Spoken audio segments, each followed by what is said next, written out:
Hi, good afternoon.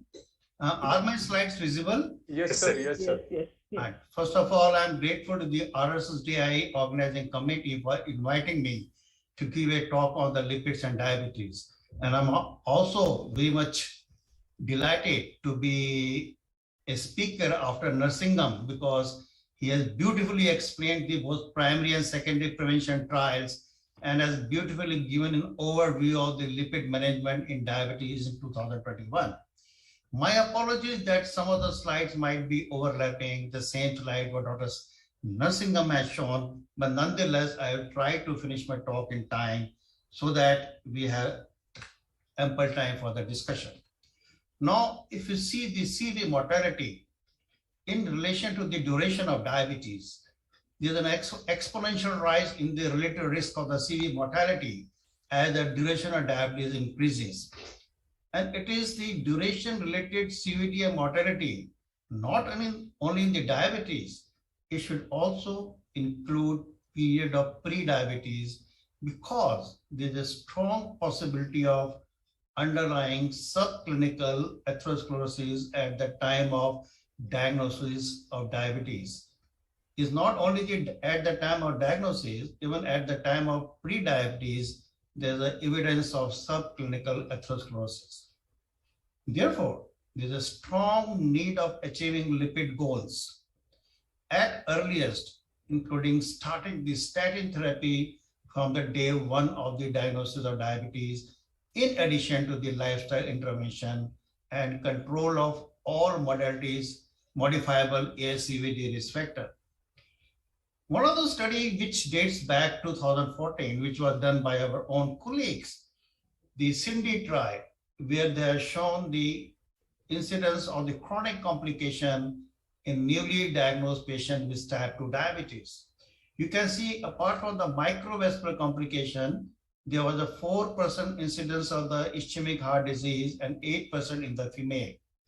The lipid parameters were more disturbed in the female as compared to the male, leading to the increased incidence of ISD at the time of the diagnosis. Early onset dyslipidemia at a younger age was the prominent finding of the Cindy trial.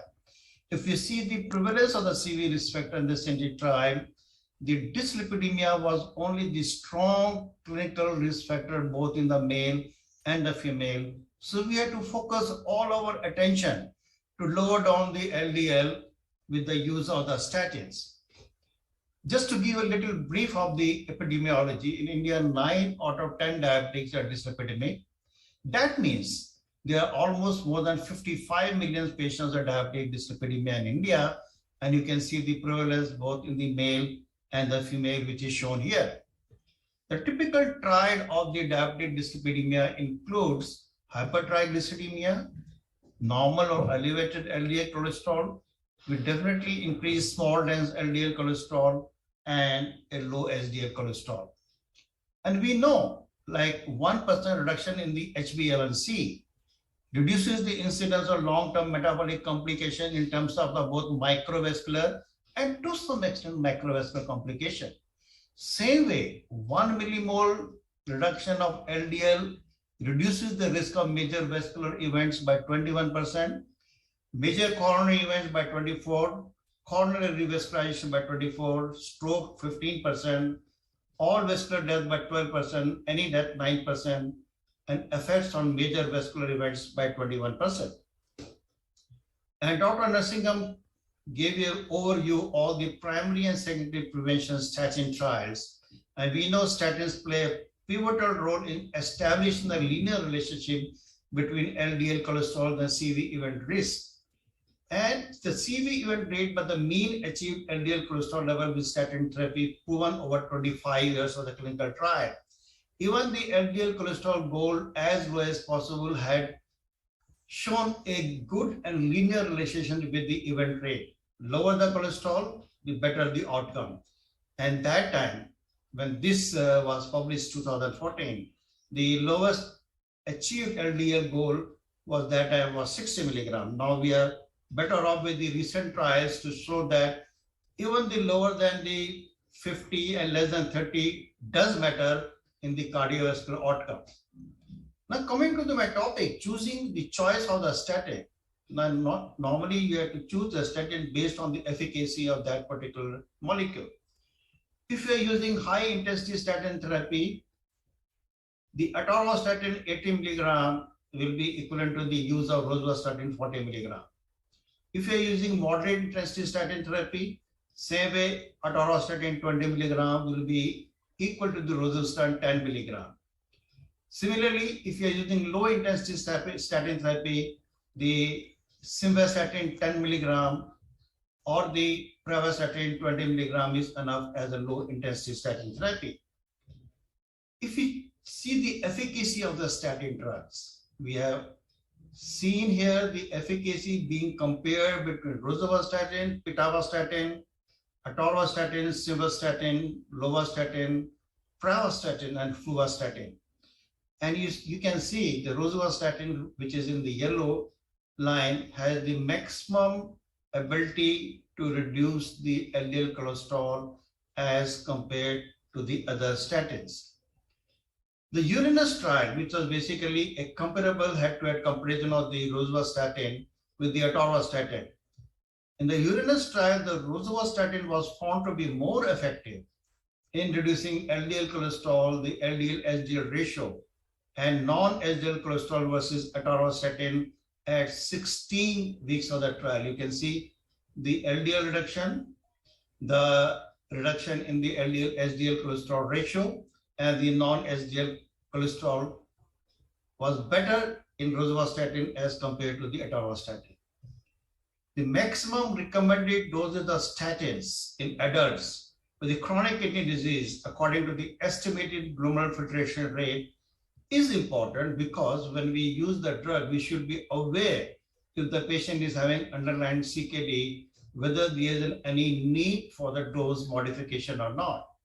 You can see, except the atorvastatin and the fluvastatin, which need no dose reduction across all the levels of the eGFR. But in case of rosuvastatin, you have to reduce the dose to the 10 milligram when the eGFR is less than 30. Same way with the simvastatin. But when you are combining simvastatin ezetimibe, you have to reduce the dose even when the eGFR is less than 60. We have to use 20 milligram of simvastatin and the 10 milligram of ezetimibe. Can't use more than that. But this is important for the treating physician to know what should be the dose required in the chronic kidney disease. I think Dr. Narsingham beautifully explained the need for the revised, updated stratification approach for the treatment of diabetic dyslipidemia by the Lipid Association of India. These are 2000 risk categories, which is already explained beautifully. And he has also shown this beautiful slide. What should be the target of the LDL, depending upon whether the patient is having ASCVD with diabetes or the patient is having no ASCVD with diabetes, whether there is any target organ damage, and whether there are associated ASCVD risk factor, what should be the goal of attaining LDL cholesterol. And you can see the goal of less than 30 milligram, which was recommended by the LAI 2020 in patient of extreme high risk category B, where the diabetes mellitus associated with ASCVD with target organ damage or more than 2 ASCVD risk factor. So we know that LAI was first to tell about the aggressive lowering of LDL in order to improve the cardiovascular outcome. And we have many trials to justify the need for the more aggressive intervention in patients at higher risk. Some of the trials I will just mention, the Colentia and the CLEAS show the incident ASCVD event rates threefold higher in those with the higher risk versus not. Among the very high risk category, those with multiple ASCVD events has subsequent event rates that were 5 times greater. As per the Lipid Association of India, that earlier more aggressive ASCVD is seen among Indian patients because 50% of cardiac deaths in Indian occur before the age of 50. 25% of the myocardial infarction occur before the age of 40. And heart disease in Asian Indians occurring a decade before that of the other ethnicities despite the fact that the mean LDL concentration among Indians is estimated to be only 97 milligram per DL, which is about 25% lower than the mean levels in the US. Improving trial and 4-year trial was again basically emphasized by Dr. Narsingham to tell our need to reduce the cholesterol to less than 30. And he has told that the use of PKC inhibitor, Ivalukumar, in the 4-year trial was used to keep the LDL as low as even less than 20 milligram to attain a relative risk reduction depending upon the levels of the LDL. And you can see the less than 20 had the maximum relative risk reduction up to the tune of 24%.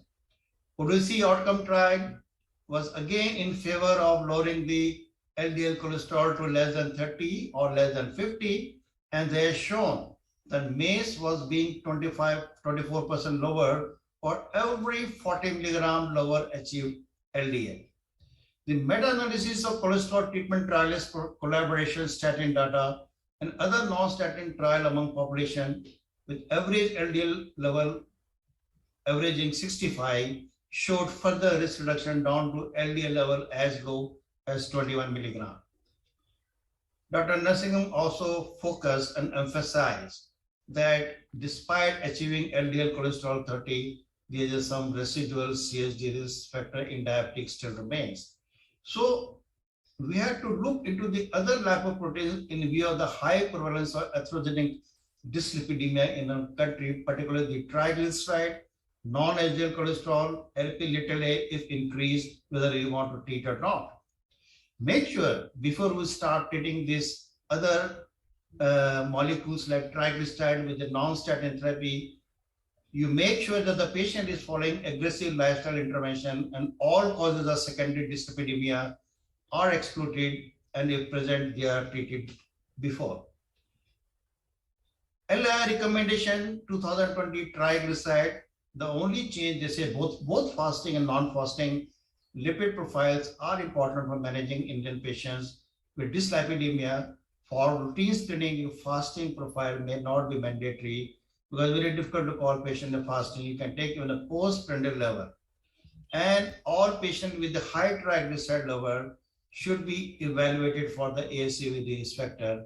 And if the patient has a high triglyceride, you have to rule out the secondary causes of high triglyceride level. This is a schematic diagram when the patient comes to you first visit or second visit. When you have to do the fasting lipid profile, you can also go for the non-fasting lipid profile. Because in Indian subject with dyslipidemia, both fasting and non-fasting lipid profile should be known. Fasting lipid profile or direct LDL measurement is recommended to judge whether goals have been achieved and to determine the need for additional LDL-C lowering. Non-fasting lipid profile is required to determine postprandial hypertriglyceridemia. I think this is the drugs which Dr. Narsingham has already alluded to about the use of statin with ezetimibe and the omega-3 fatty acid. For non-HDL cholesterol, the LAI recommends the non-HDL cholesterol should be treated as a co-primary target and is as important as the LDL target for prevention of the future cardiovascular event, both in the primary or the secondary prevention ASCVD. ApoB is a little bit controversial, though ApoB is one of the moderate non-conventional risk factor. And to assess the ASCVD risk, it is preferable to estimate serum ApoB only in patients with diabetes, metabolic syndrome, obesity, patient with very low LDL cholesterol and the high triglyceride concentration. So ApoB measurement is recommended by the LAI in high-risk subject after the LDL cholesterol and non-LDL goals have been achieved. Discordant elevated ApoB level may identify individuals who have high residual cholesterol risk, and this may warrant intensive statin therapy and the use of non-statin drugs. A word about the innovators versus generics, particularly in the use of rosuvastatin. We are using rosuvastatins very commonly, and some of the generics, because a lot of generics and the innovators. I just still want to tell you some of the differences between the innovators as well as the generics. There has been found some impurities in the generics, the presence of methylated impurity. And choosing the innovator as CV risk may be higher with the generics, which has been shown in a trial from the Spain in 2018 that compared to innovator statin, the probability of suffering a CV event for generics were higher on an average of 31%. Because stability of innovator research rosuvastatin formulation, because the impurities can be formed during or after production of the rosuvastatin tablet, and these can impact the stability of the rosuvastatin formulation and overall shelf life of the rosuvastatin. So innovators are important when we're using particular statin like rosuvastatin. So to end my talk, the take-home message: screen Indians for diabetic, pre-diabetes, and other ASCVD factors, including lipid profile, include LP little a and ApoB levels if possible, depending on the indication, at the age of 20 or earlier if indicated, because diabetes occurs 15 years at a younger age as compared to the Western population. Lifestyle intervention is very important. Decide diabetic patient ASCVD risk category as per the LAI recommendation and achieve LDL cholesterol, non-HDL cholesterol ApoB targets as recommended by the LAI. Initiate statin on the day diabetes is diagnosed and achieve all three targets at the earliest. Good glycemic control in addition to the lipid lowering drug is important to achieve lipoprotein targets. Treat all modifier risk factor as per the respective guideline. Thank you very much for your kind listening.